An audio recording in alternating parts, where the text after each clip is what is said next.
I've been coaching in Scotland and I've been coaching in Denmark as well in the best league. So with Glasgow Rangers in Scotland, I got good experience. But first of all, I'm here, and by the way, last year I was in Israel as well to work.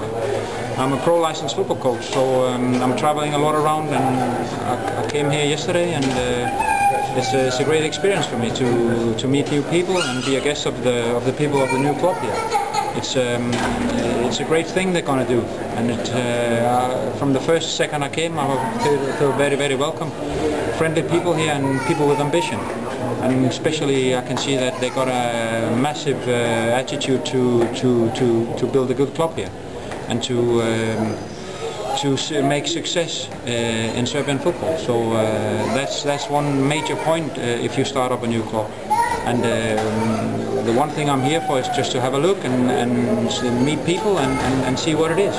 And then maybe in the future that we can do something, I don't know that. But first of all, it's very, very important for me and for the people down here to make the first impression, and then we can build from there. But first of all, I'm here to see, and I'm here to listen, and I'm here to get a new experience about what they're going to do.